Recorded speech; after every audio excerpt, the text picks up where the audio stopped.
Você sabe exatamente o momento em que o chão sob seus pés deixa de ser casa e vira abismo. Era uma quinta-feira abafada de outono, dessas em que o céu parece suspirar cansado por trás das nuvens. A mesa do jantar ainda estava posta. O cheiro do frango assado misturado ao silêncio me deixou alerta. E foi nesse cenário que tudo se partiu. Com um copo de vinho na mão e um olhar que já não me reconhecia, minha esposa, Letícia, disse, com a mesma calma de quem lê a previsão do tempo: a gente precisa abrir o casamento. Eu pisquei devagar, tentando encontrar algum traço de ironia nos olhos dela. Mas só encontrei convicção.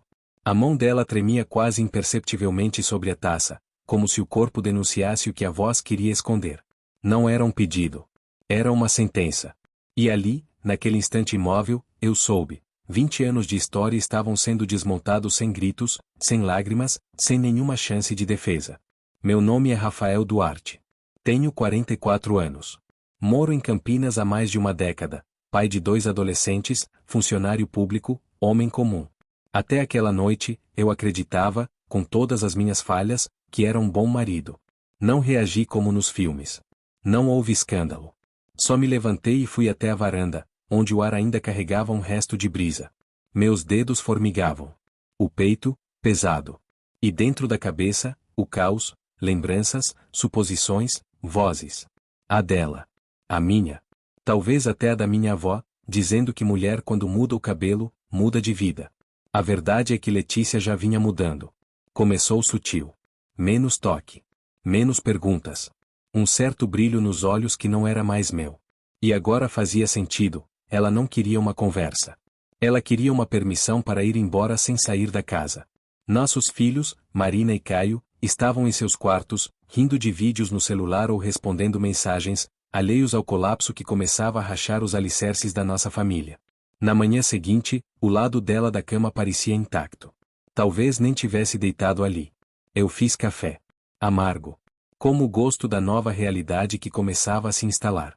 Quando Marina apareceu na cozinha, perguntou onde a mãe estava. Saiu cedo, respondi, com uma voz que nem parecia minha. Mais tarde, liguei para alguém que eu não procurava há meses, Juliana. Minha amiga de infância. Daquelas que sabem da sua vida só pelo tom do seu silêncio. Ela não pediu explicações. Só disse: você precisa sobreviver.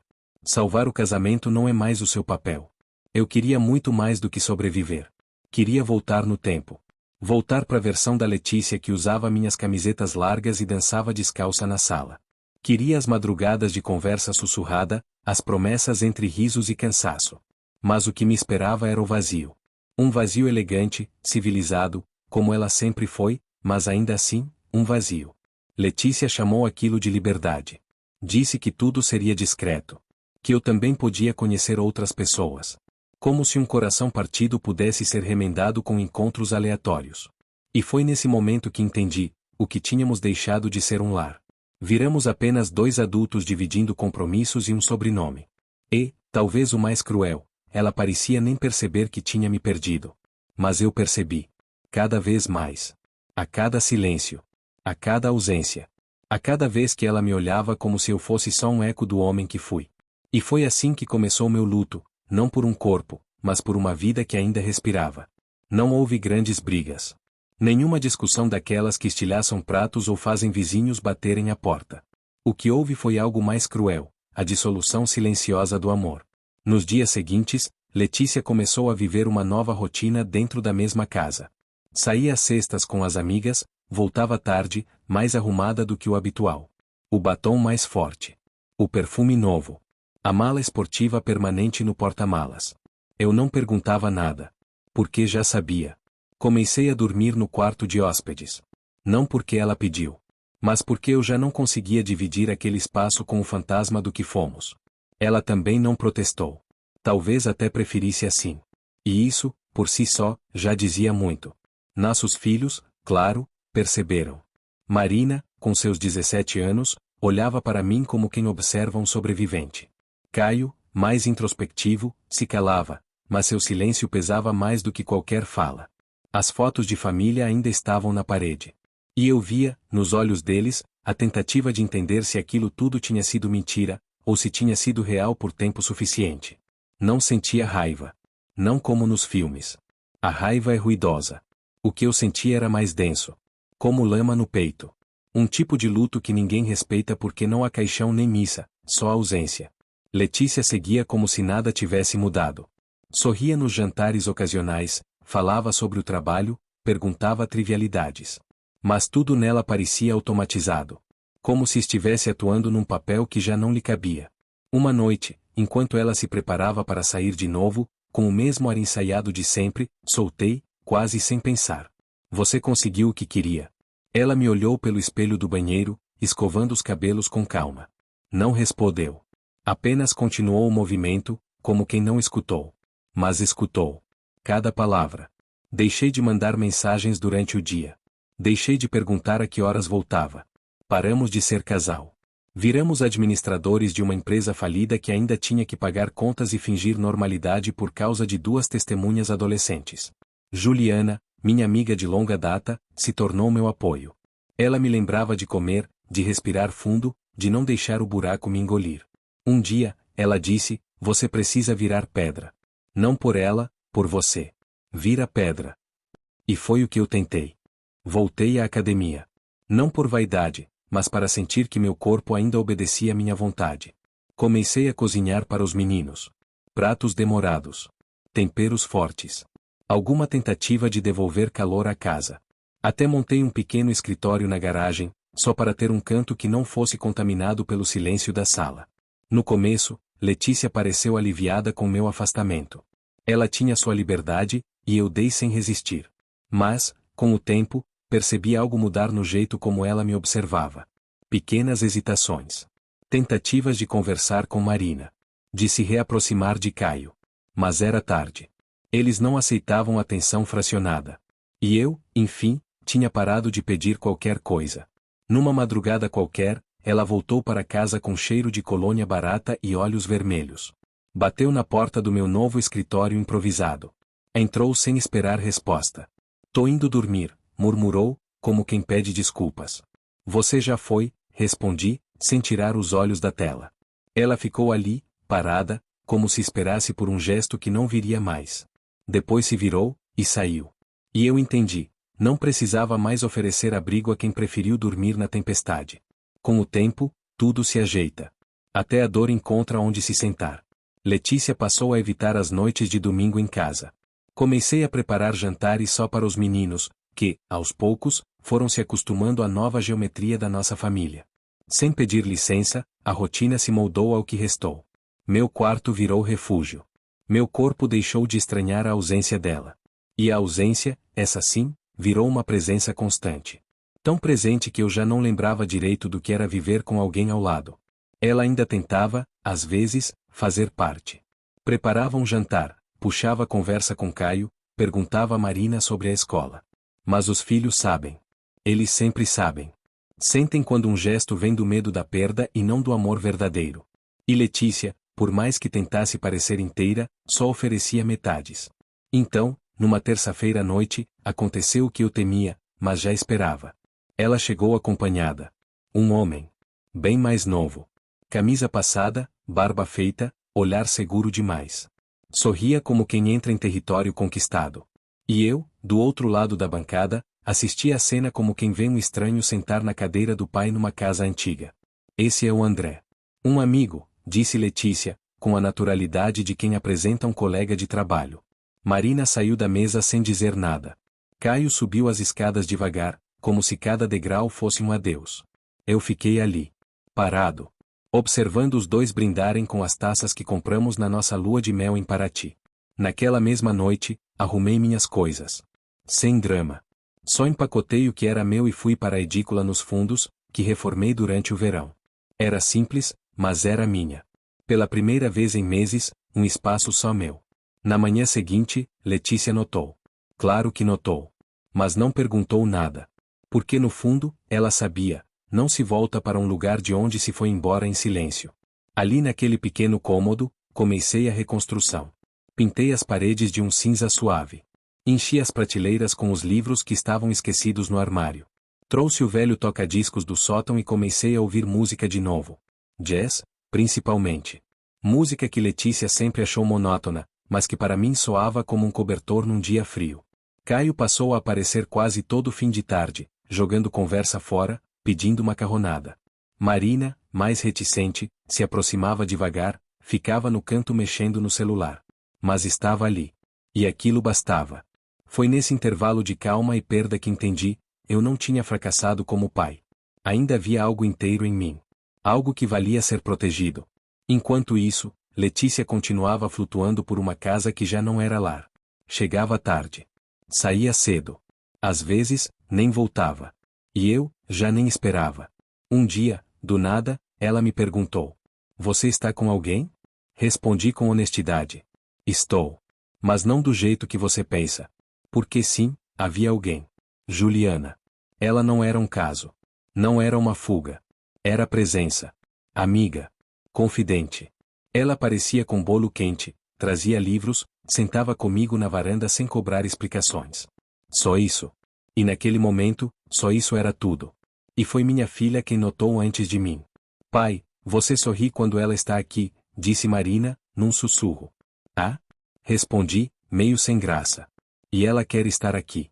Isso já é mais do que a mãe tem feito há tempos." Doeu ouvir. Mas doeu porque era verdade. É estranho quando a ausência vira um alívio. Juliana começou a fazer parte do nosso cotidiano de um jeito tão natural que parecia sempre ter estado ali. Marina dividia confidências com ela. Caio pedia opinião sobre os trabalhos da escola. E eu respirava diferente quando ela entrava. Como se, enfim, alguém enxergasse além da dor que me definia. Letícia notou. Aos poucos, o que antes era indiferença virou observação. Ela começou a voltar mais cedo. A tentar conversar. A preparar sobremesas que nunca fez antes. Tudo com um esforço que soava mais culpa do que amor. Numa noite de sexta, ela apareceu com lasanha feita por ela mesma. Sentamos os 4 à mesa, como nos velhos tempos. Só que nada ali era como antes. Marina evitava olhar nos olhos da mãe. Caio comia em silêncio. E eu me perguntava há quanto tempo éramos só atores num palco desmoronando. Quando a sobremesa chegou, Letícia arriscou. A gente podia sair só nós dois qualquer dia desses. Sem cobrança. Só conversar. Respirei fundo. O velho Rafael teria topado. Talvez por esperança. Talvez por medo da solidão. Mas o homem que eu me tornava sabia: quando o amor morre, a memória dele pode ser um veneno. Não dá mais, Letícia. A gente virou outra coisa. E eu não consigo mais fingir. Ela assentiu, engolindo a resposta que nunca chegou. Talvez, no fundo, já soubesse. Mas uma coisa é saber. Outra é ouvir. Juliana nunca me pressionou. Nunca perguntou "e aí?" Ela só existia ali comigo. E isso era mais íntimo do que qualquer promessa. Com o tempo, Letícia passou a entender, ou aceitar, que tinha perdido espaço. Não porque Juliana ocupou a força, mas porque ela mesma abriu mão.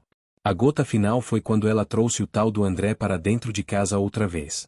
Não para o nosso quarto, mas para a sala, para o sofá onde um dia vimos filmes abraçados, para a cozinha onde ela e eu dançávamos ao som do rádio. Naquela noite, sem cerimônia, levei minhas últimas caixas para a edícula. Tranquei a porta. Coloquei um disco antigo para tocar. E entendi, minha vida com ela tinha acabado bem antes de eu sair. No dia seguinte, Letícia notou a mudança definitiva. Bateu na porta, mas não insisti para que entrasse. Não havia mais espaço. A partir dali, minha casa virou outro território. Um lugar de cura. Um abrigo onde meus filhos vinham buscar aquilo que a casa grande não oferecia mais: paz. Juliana passou a vir com mais frequência. Sempre com algum motivo: uma torta, um filme, uma conversa fiada. Mas eu sabia. Ela estava cuidando. De mim, dos meninos, do que sobrava da gente. E foi Marina quem me empurrou para o próximo passo. "Pai, você não precisa ficar aqui para sempre, sabe? Você merece mais do que isso." Mais do que o quê? Mais do que fingir que ainda tem conserto. Foi naquele instante que entendi: o tempo de esperar já tinha acabado. Esperei o aniversário de 18 anos da Marina. Queria que ela fosse adulta antes de eu virar uma página que afetaria todos nós. Caio, com 16, já não era mais criança. Observava tudo em silêncio, mas entendia mais do que deixava transparecer. Naquela manhã cinza, sentei com Letícia na varanda da casa onde havíamos começado nossa vida juntos. Levei uma pasta simples. Dentro, os papéis que encerravam oficialmente o que já tinha acabado emocionalmente. Ela olhou, leu devagar, e pela primeira vez em muito tempo, chorou. Mas não eram lágrimas de desespero. Eram de reconhecimento. Do luto por algo que já havia partido faz tempo. Eu nunca quis isso, ela sussurrou, com a voz quebrada. Nem eu. Mas a gente chegou aqui. E agora é hora de parar de se machucar tentando salvar o que não existe mais. Ela assinou. A caneta tremia. Não houve discussão, nem negociação. Só silêncio, aquele tipo de silêncio que tem mais respeito do que palavras. Voltei para a edícula como quem volta de um velório. Havia uma estranha leveza em mim. Um alívio que doía. Um vazio que não doía mais tanto. Juliana apareceu à tarde com um café e um bolo de milho. Sentou-se comigo na varanda, como sempre fazia. Mas algo nela estava diferente. E eu sabia, era hora de dizer a verdade. Eu vou me mudar. Quero começar de novo. Quero fazer isso com você. Ela não disse nada de imediato. Apenas segurou minha mão.